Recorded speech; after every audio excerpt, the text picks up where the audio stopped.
Now we are going to start our next topic, that is the birth control, also called as contraception. म्हणजेच काय, Contra म्हणजे विरुद्ध, सेप्शन म्हणजेच काय की कन्सिव्ह म्हणजे प्रेग्नन्सी होणे, फर्टिलायझेशन होणे, म्हणजे गर्भधारणा होऊ न देणे, त्यालाच आपण म्हणतो कॉन्ट्रासेप्शन. गर्भधारणा होणे म्हणजे कन्सिव्ह, ठीक आहे. कन्सेप्शन म्हणजे गर्भधारणा होणे, त्याचं नाव आहे कन्सिव्ह. तसं कॉन्ट्रासेप्शन गर्भधारणा होऊ न देणे, त्यालाच आपण म्हणत असतो अँटी कन्सेप्शन. कन्सेप्शन म्हणजे गर्भधारणा होणे, अँटी म्हणजे विरुद्ध, म्हणजे याचं नाव आहे पहा अँटी कन्सेप्शन सुद्धा याचं नाव आहे. मग आता काय डेफिनेशन करू शकतो आपण पहा की these are the artificial methods or techniques. These are the artificial methods or techniques. ह्या अशा मानवनिर्मित काय आहेत, मेथड्स आहेत, पद्धती आहेत किंवा टेक्निक्स आहेत, तंत्र आहेत असे काही की जे काय करतात, विच प्रिव्हेंट द प्रेग्नन्सी, जे गर्भधारणा काय करतात, प्रिव्हेंट्स करतात, अवॉइड करतात, टाळतात. मग अशा मेथड्सला आपण म्हणत असतो काय, तर बर्थ कंट्रोल मेथड्स और कॉन्ट्रासेप्टिव्ह मेथड्स. मग काय आहे बर्थ कंट्रोल, की द आर्टिफिशियल मेथड्स और techniques to prevent the pregnancy after the copulation. Copulation म्हणजेच काय, तर लैंगिक संबंध येणे, त्याला आपण म्हणत असतो कॉप्युलेशन, म्हणजे सेक्सुअल इंटरकोर्स झाल्यावर प्रेग्नन्सी होऊ न देणे, त्यालाच आपण म्हणत असतो बर्थ कंट्रोल मेथड्स. मग आता दोन प्रकारच्या बर्थ कंट्रोल मेथड्स आहेत, temporary methods and the permanent method. मग आता टेम्पररी मेथड्स म्हणजे तात्पुरत्या, ह्या अशा पद्धती आहेत की हे तुमच्या तात्पुरत्या काळासाठी प्रेग्नन्सी अवॉइड करतात, पण परमनंटली अवॉइड नाही करत. परमनंटली म्हणजे कशा, की कितीही सेक्सुअल इंटरकोर्स झाले तरी तुम्हाला प्रेग्नन्सी राहणारच नाही, तर ह्या झाल्या परमनंट मेथड. टेम्पररी मेथड अशा की तुमची तात्पुरती प्रेग्नन्सी काय करू शकतात, अवॉइड करू शकतात.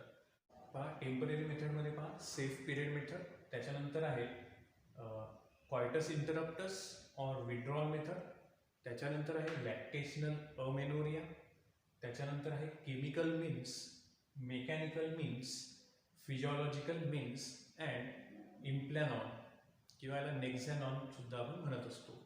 मग आता ह्या आहेत टेम्पररी मेथड्स, तर one by one we are going to discuss these methods. मग पहिली आहे पहा safe period method. Safe period method ही अशी पद्धत आहे जी आपण केव्हा वापरतो पहा, की आपल्याला माहिती आहे नॉर्मल मेन्स्ट्रुअल सायकलच्या फेजेस आपल्याला माहिती आहे. पहिली फेज मेन्स्ट्रुअल फेज, दुसरी फेज आहे आपली फॉलिक्युलर फेज, तिसरी फेज आहे आपली ओव्युलेशन, चौथी आहे आपली ल्युटियल फेज. मग आता पहिली फेज आहे मेन्स्ट्रुअल फेज, पहिल्या चार दिवसामध्ये काय होते, मेन्स्ट्रुअल ब्लिडिंग होत असते.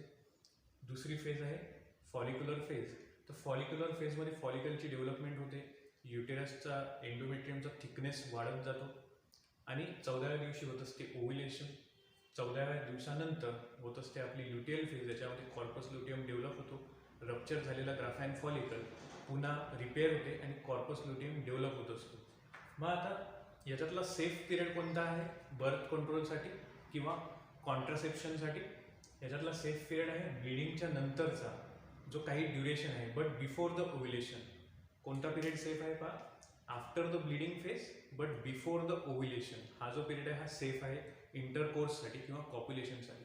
त्याच्यानंतर आफ्टर द ओव्युलेशन, ओव्युलेशनच्या नंतरचा जो हप्ता आहे की कोणता, सिक्रेटरी फेज किंवा आपला ल्युटियल फेज, हा पिरियडसुद्धा सेफ आहे कशासाठी, इंटरकोर्ससाठी.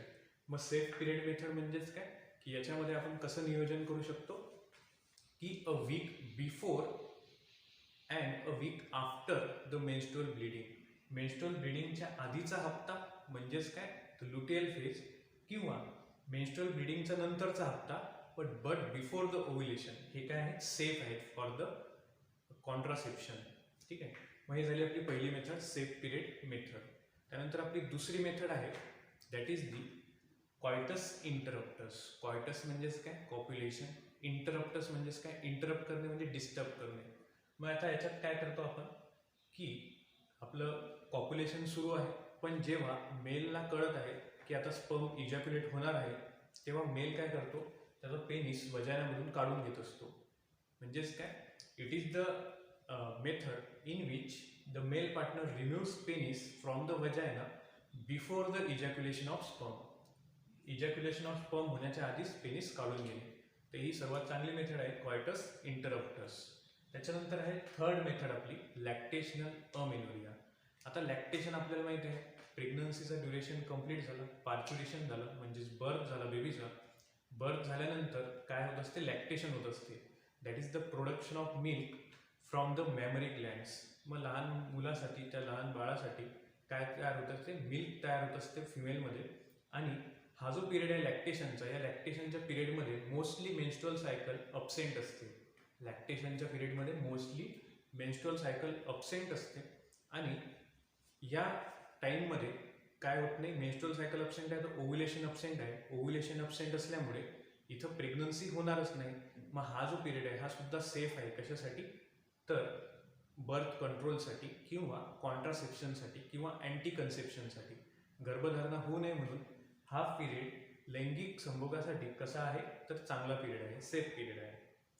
मग आता हे झालं आपलं लॅक्टेशनल अमेनोरिया. त्याच्यानंतर केमिकल मीन्स, काही रासायनिक साधनं आहेत, जसं की फोम्स, फेससारखा फोम्स असतो, जेलीसारखा पदार्थ असतो, आणि काही क्रीम्स असतात. ह्या ज्या क्रीम्स काय करतात की फिमेल पार्टनर तिच्या वजायनाला आणि सर्विक्समध्ये काय लावून देतात, वजायनाला लावून देतात ह्या क्रीम्स. ठीक आहे, पहा. त्याच्यानंतर आहे केमिकल मीन्स, म्हणजे रासायनिक काय आहे ते साधनं आहेत ज्याच्यामध्ये काय कशाचा समावेश होतो, तर काही क्रीम्सचा समावेश होत असतो, काही फोम्सचा समावेश होत असतो, आणि काही जेलीचा समावेश होत असतो. आणि हे जे जेली आहे, हे जे फोम आहे, हे जी क्रीम आहे, यांच्यामध्ये क्षमता असते कशाची, स्पर्मला किल करण्याची. मग आता फिमेल पार्टनर काय करते की वजायनाला या क्रीम्स लावून देते, जेली लावून देते, आणि याच्यामुळे जरी पॉप्युलेशन झालं, स्पर्म इजॅक्युलेशन जरी झालं, तरी स्पर्म काय होऊन जातात, किल होऊन जातात. मग there is no sperm remains, there is no fertilization, there is no pregnancy. That means their birth control. मग हे झालं केमिकल मीन्स. त्याच्यानंतर आहे मेकॅनिकल मीन्स. मग आता मेकॅनिकल मीन्स म्हणजे याच्यात असे साधनं आहेत, यांना आपण म्हणत असतो बॅरियर मेथड्स. बॅरियर म्हणजे रोधक साधनं, की जे थांबवणारे साधनं आहेत. तर याच्यामध्ये आपण यूज करत असतो, पहा. That is first, that is the condoms.